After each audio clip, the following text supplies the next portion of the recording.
वंदे पुरुषोत्तमम। दुनिया में अधिकांश लोग हर कर्म का परिणाम को जानते हैं और ये भी जानते हैं क्या करने से क्या होगा। अधिकांश लोगों में देखा जाता है अच्छे अच्छे बातें करना, अच्छे अच्छे उपदेश देना, ये हमारे लिए अत्यंत सहज हैं। लेकिन उस बात को अपने जीवन में इम्प्लीमेंट करना, उसको कार्य में परिणत करना, ये बड़ा कठिन है। लेकिन हमारे जीवन में केवल बताने से, सोचने से और बताने मात्र से ही कर्म का संपादन नहीं होगा जब तक हम उसे नहीं करते हैं। इसीलिए ये कर्म हर जगह मुख्य है। कर्म के बिना कोई भी चीजें संभव नहीं है। आज हम जिस टॉपिक को लेकर आए हैं, ये टॉपिक वास्तव में हम सब के लिए अत्यंत प्रयोज्य है। और वो टॉपिक है, ऐसा एक टॉपिक है, जगत में कोई ऐसा मानव नहीं है जिस मकाम तक लोग पहुंचना ना चाहते हो। ऐसा कोई व्यक्ति नहीं है। और वो क्या है? महाशक्तिशाली कौन नहीं बनना चाहते हैं? महाज्ञानवान कौन नहीं बनना चाहता है? सर्वशक्तिमान कौन नहीं बनना चाहता है? जिनका गुणगान संपूर्ण जगत में हो, ऐसा कौन नहीं चाहता है? अर्थात सभी लोग चाहते हैं, लेकिन इस मूल में, इस चाहने के मूल में क्या है? कैसे हम उस महानतम ऊंचाई तक अपने को ले जा सकते हैं? इस महत्वपूर्ण यात्रा को संपादन करने के लिए क्या उपाय हैं? हम देश में अनेक महान व्यक्तियों, महान विभूतियों, अनेकों मुनि ऋषियों के जीवन, उनका दर्शन हम लोगों को देखने सुनने का मौका सदैव मिलता आ रहा है। लेकिन देखा ये जाता है, जो व्यक्ति अपने जीवन का जो मूलधन है, उनको जितना सुरक्षित रख पाते हैं, वो व्यक्ति उतना बलवान होते हैं, वो व्यक्ति उतना चरित्रवान होते हैं, वो व्यक्ति उतना धनवान होते हैं, वो व्यक्ति उतना बलशाली होते हैं, वो व्यक्ति उतना ही जनबल के अधिकारी होते हैं। अर्थात ये मल्टी डायमेंशनल एक्टिविटी के अधिकारी होते हैं। तो जिस बात की ओर हम इशारा कर रहे हैं, वो बात है वीर्यवान बनना। तो वीर्यवान बनने के लिए बलवान, वीर्यवान, धनवान, ये वान का मतलब क्या है?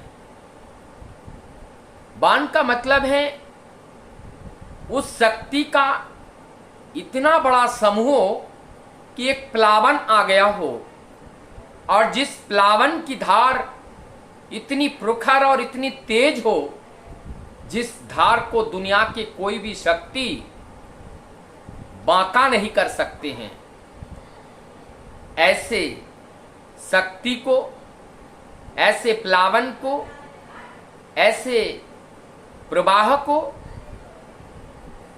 धनवान, बलवान, वीर्यवान की व्याख्या से हम व्याख्यायित करते हैं। इसी प्रकार से ये जो वीर्यवान है, वीर्य की रक्षा करना, वीर्य की रक्षा अर्थात हमारे जीवन के जो सार तत्व हैं, जिससे हमारी जीवनीय शक्ति को मजबूती प्रदान करती हैं, जिससे हमारी देह की कांति, हमारी देह की आभा, हमारी जो बुद्धि, हमारी जो प्रखरता, हमारी जो रिटेनिंग पावर, हमारी जो स्पिरिचुअल पावर, ये सभी शक्तियों को वो ऊर्जा प्रदान करती हैं, ताकत देती हैं।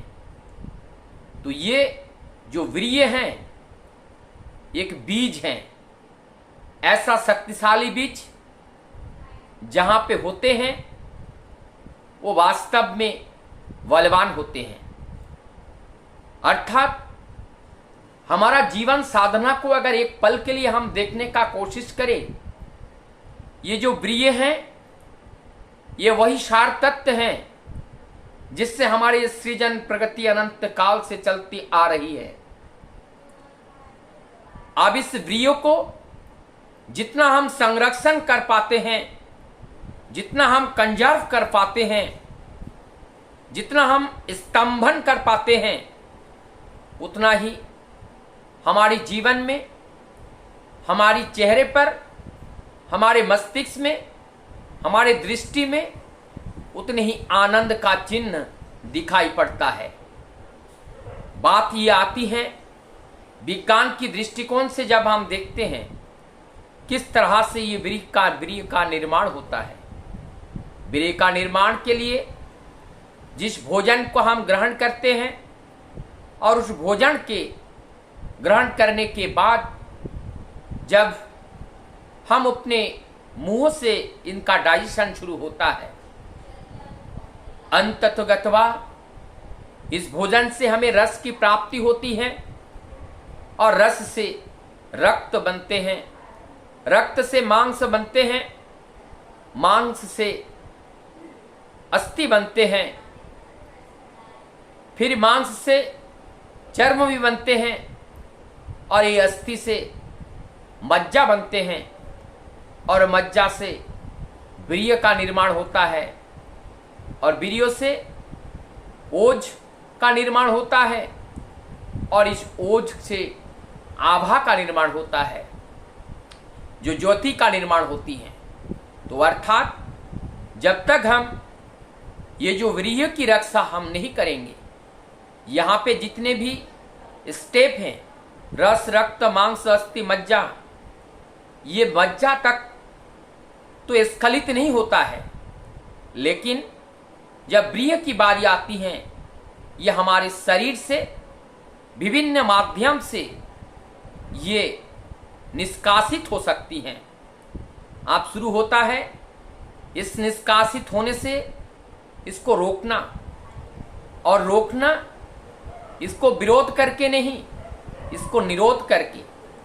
अगर हम विरोध करके इसको रोकने का प्रयास करें तो हम अनेकों बीमारी के शिकार होंगे, लेकिन हम सुकौशल से इसको निरोध करने का कोशिश करें तो हम बहुत बड़े बड़े बीमारियों को पराजय कर देंगे। तो ये जो हमारी संरक्षण क्षमता है, संरक्षण बुद्धि है, किस तरह से ये भौतिक जो सुख है और ये जो एक प्रिय का जो सुख है, उस सुख से भी जब बड़ा सुख हमारे जीवन में मिल जाएगा तो हम इसके पीछे नहीं पड़ेंगे। तो इसके लिए हमें क्या करना है? इस वीर्य की रक्षा करने के लिए हमें नियंत्रित होना है। हमें वातावरण से कोई भी ऐसा इम्पल्स को एक्सेप्ट नहीं करना है जिससे हमारी उत्तेजना हो, जिससे हमारी शारीरिक मानसिक विकृतियां आए और जिससे हमारी जीवन नियत शक्ति में कमी आए। इसके लिए जरूरत होती है इष्ट प्राण का। इष्ट मतलब मंगल। जब मंगल कार्य क्या है?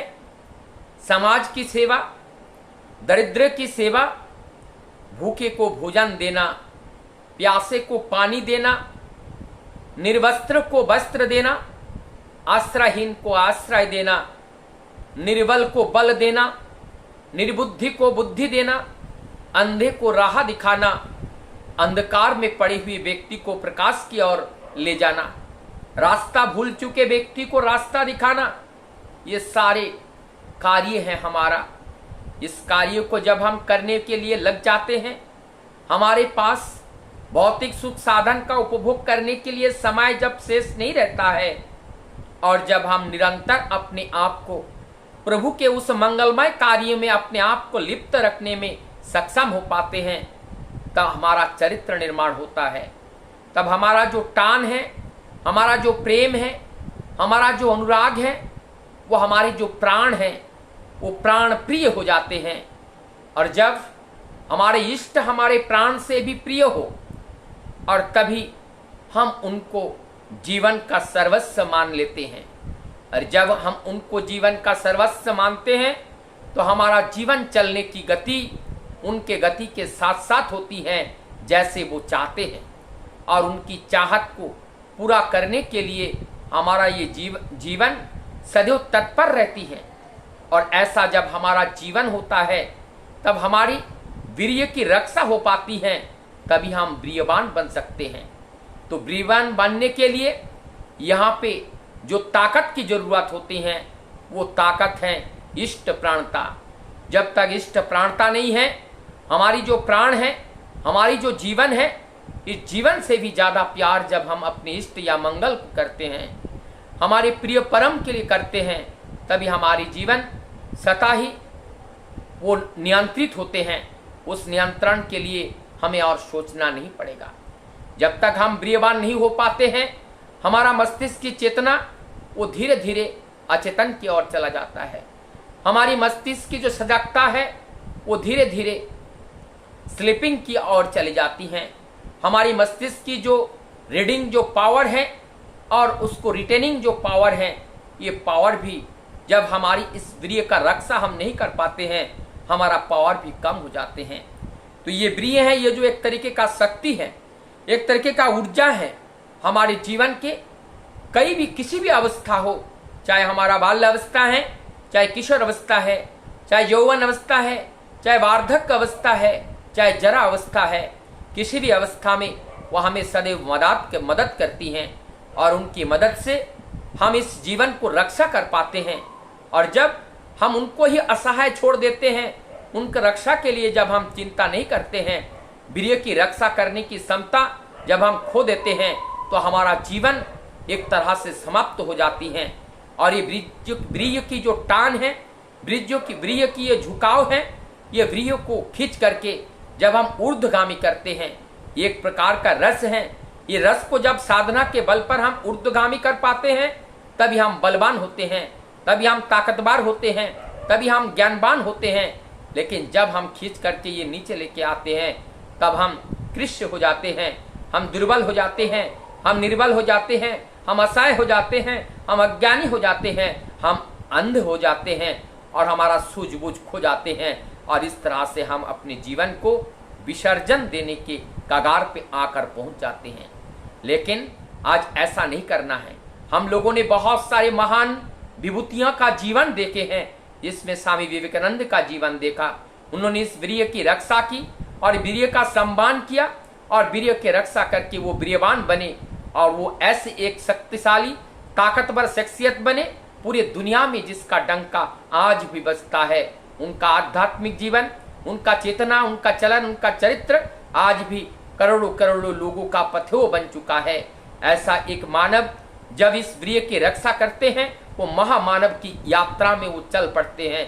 लेकिन जब हम इस वीर्य की स्खलन के लिए, वीर्य के नुकसान के लिए जब हम सोचते हैं, हमारा जीवन पतन हो जाते हैं, और हमारा उत्थान ही नहीं हो पाते हैं, और अधगति होता है। हमारी जीवन माझधार पे समाप्त हो जाती है, और इस जीवन की जो परम जो उद्देश्य है, उस उद्देश्य तक इस जीवन को ले जाने में हम असमर्थ हो जाते हैं। आइए गुरुगत जीवन और गुरु का अनुसरण करके चले, ताकि हम ऐसी शक्ति अर्जित करें जिससे हम प्रियवान बने, बलवान बने, शक्तिशाली बने, और हम परम पिता के संतान बने। वंदे